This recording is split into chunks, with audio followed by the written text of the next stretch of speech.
As we celebrate International Women's Day, I wanted to share the story of Kim Kapsun Halmoni, the woman who broke the silence of a war crime that was buried in the name of politics, so-called nationalism, and peace. I know it's a story most of us are all familiar with, but I still wanted to share it here because her story is not just another chapter in history. It's a powerful reminder of the importance of remembrance, of how unresolved past shape our current society and how it can shape our future. But above all, it's a reminder of the importance and the power of voice.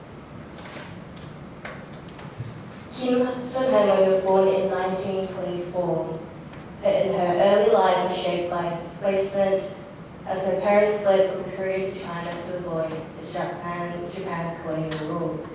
Following her father's death, Haksun Haemoni's mother went back to Korea, where she remarried and later took Haksun Haemoni back to China with the intention of being put to work as a kizing, which is a courtesan trained in music, poetry, and dance. But before this new life could begin, she was abducted by the Japanese soldiers and taken to a military concentration in China. She was only 17 years old. It was there she became one of the many victims of the comfort women system. That is, human trafficking, sexual enslavement, and violence against women and girls as young as 12, who were kidnapped, coerced, or tricked into becoming military sex slaves for the Japanese soldiers during World War II. It's estimated that there were up to, or perhaps more than 200,000 victims, with only 1/3 of them surviving. When the world celebrated the end of war, for these women and girls, they faced a different kind of reality. If they were not murdered by the fleeing soldiers who scrambled to destroy evidence of the atrocities that they committed, or if they did not end their lives, these women endured a lifetime of stigma, fear, and physical and psychological trauma. Their pain and suffering were labelled as shameful and suppressed and buried in hopes that it would be forgotten. But for a while, it worked. People moved on as if nothing happened.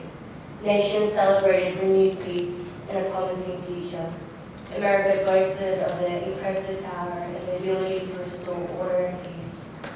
Japan began crafting a new narrative, as we heard from Yuki Tanaka. In Korea, desperate for survival and stability, they chose reconciliation above truth. A picture-perfect narrative was in the making, while victims were left to pick up the pieces of their lives that had been shattered. But, as we all know, things changed in 1991. 14 August, at the age of 67, Kim Haksun Haemoni shattered more than half a century of silence. She stepped forward and challenged the lies that had stood unquestioned for decades, lies that buried the suffering of thousands of women like herself. Survivors who had carried the trauma alone for decades finally found the courage to come forward, to speak, and to reclaim the narratives that were taken from them.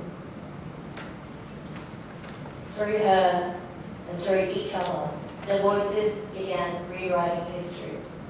Together, they became the living, breathing evidence of the comfort women system that the world tried so hard to erase. Through Kim Haksun Haemoni's voice and through the voices of the many women who came forward,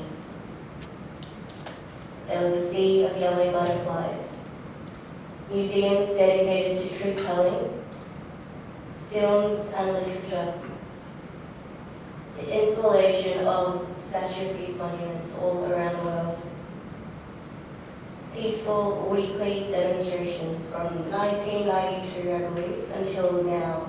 And I'm pretty sure we won the Guinness World Record title for that. And generations of young people who refuse to let this history fade.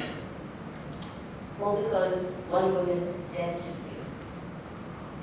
And I really do wish that I could say, happy ending, women's dignity were restored, this never happened again, they found peace. but unfortunately, the truth is far from that. Despite the years of tireless advocacy and truth-telling, misinformation, misunderstanding, and distortion about the comfort women continue to haunt these women, re-victimizing and reopening wounds that were never fully healed.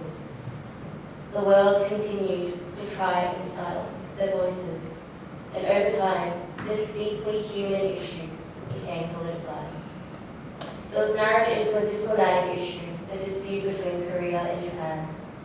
And as a result, even the symbols intended to honor these very women, like the statue of these monuments, were misinterpreted as political provocations, causing people to tiptoe around the topic and framed to appear like they're picking a side.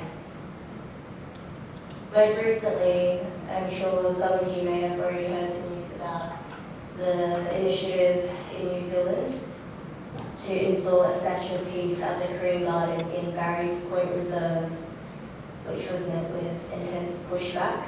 And just a couple of days ago, the results of the consultation showed that the number of submissions opposed to the proposal outnumbered those in support. However, as we all know, that's not an isolated case.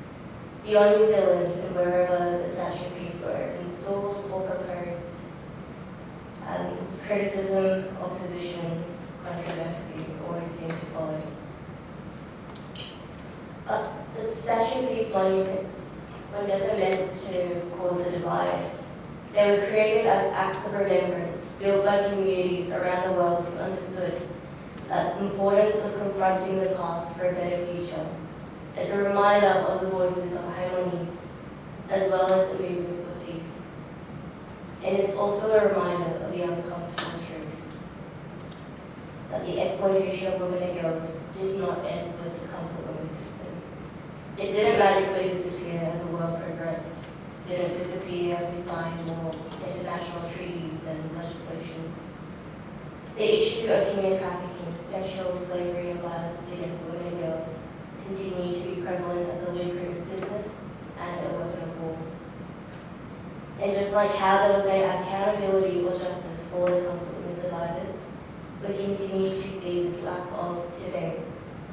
But when you think about it, how could there possibly be?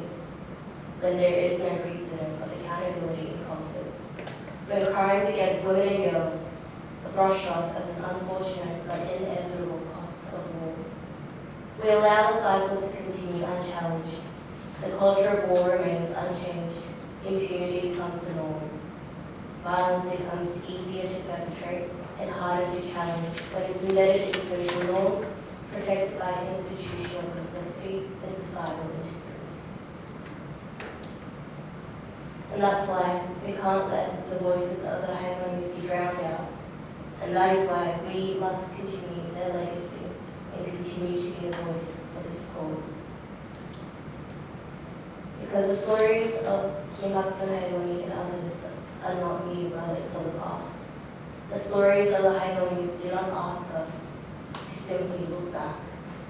They ask us to step forward. I truly thank Hak-sun Harmony for her courageous voice and the voices of the many that have paved the way for this movement to flourish. And I thank everyone here today for supporting an important cause. Let us fight for the dignity of women and girls. Let us fight for the voices of the silence. Let us work towards a future where women and girls are protected and respected.